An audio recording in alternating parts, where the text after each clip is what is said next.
A few months ago, I had this dream. It was a lucid dream, an interactive one, involving a boss that I had when I lived in Florida. Um, we were taking, it was a friend job. We had a bunch of dogs, and he was part Jewish, part Native American, and a writer, actually, a secret. He told me the plot, so I recognized it when I saw it in the movies. So in this dream, my boss, he was bigger than me, and my coworker was bigger than me, and he was bigger than me. They're big guys. Okay, I don't know. And yeah, we're all sort of liberal conservative, I guess you would say.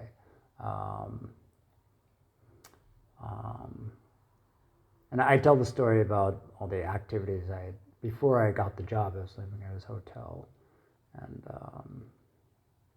nefarious people I was hanging out with, and I was also taking like a dozen people to the club. I did this, I think, twice. Maybe it was just once, and I was kind of putting that many people in a small car. I think I was the bus driver.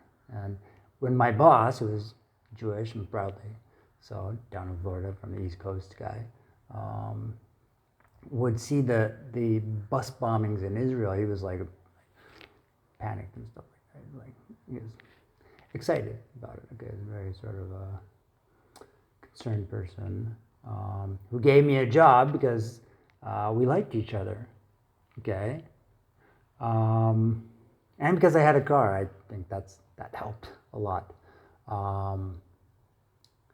But in the dream, this was a setup to see how loyal I was. Some guy who was bigger and meaner than anyone, and definitely threatening. He was threatening my old boss, and I realized that I was supposed to do something. And I'm watching the whole thing in my bunk bed. I'm in the upper bunk. In reality, I'm there. Okay, so it was kind of set up. Like, there I am. What am I going to do? Am I going to jump out of bed and hurt my feet and become injured myself? And then, my boss might be really sort of in trouble then? That's what you want, isn't it? Yes! You're brilliant. A stampede, huh? That would really wouldn't that be exciting to watch that on the news? Huh? A skit? Schizophrenic skit? And I can tell you for sure, my boss would always say, why don't you guys, my coworker and I stayed at this broke down mansion, ashram with a bunch of overgrown puppies. I don't know why. Maybe it was part of the plot, the script, something, screenplay.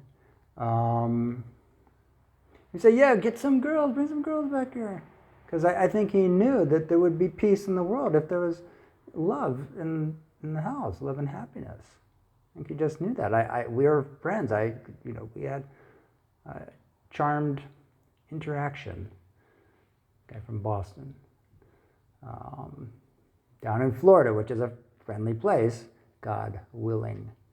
And what was the deal? I couldn't find a girl. Okay. And so in my dream, I'm sitting there thinking, like, what am I going to do? I'm going to have to jump out of bed and injure my feet. I'm petrified in bed that I've been sleeping in for several years now. I'm in hell.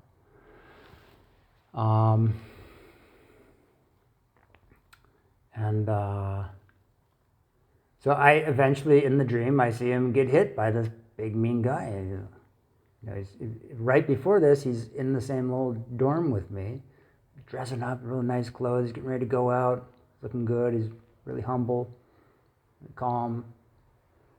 I'm there. It's like a dream where, like, it's like one of those dreams where you're there, but they're not. They're something. They're animated, and I am petrified because of the actual physical situation that I'm in, both in a place where no desirable woman will last long if I.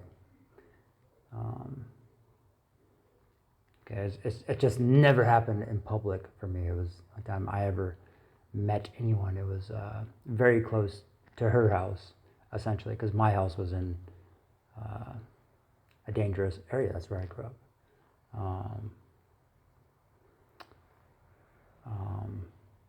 And I didn't have the lucky equation, okay? I didn't have a big sister, okay, like Thomas Jefferson, to protect people, okay? And I didn't grow up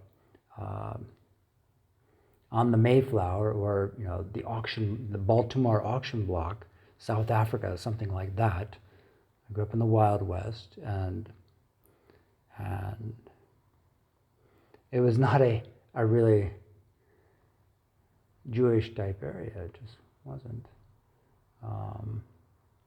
My uncle did grow up in Florida, and he had a much better disposition, very different from my dad. Simply because he lived on the East Coast, and my dad didn't, and I didn't. My brother did a little bit. He went to Europe when he was 18 and 19 and 20. I didn't have that opportunity.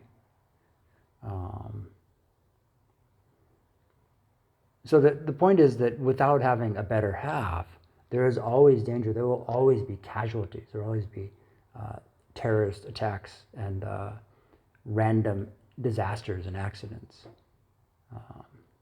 and hatred, or volatile behavior, irrational substance abuse, and irrational behavior. Indeed, okay, a doctor, lights, action, camera, can actually project that rationality without any unpredictable prescriptions. Okay, thank you.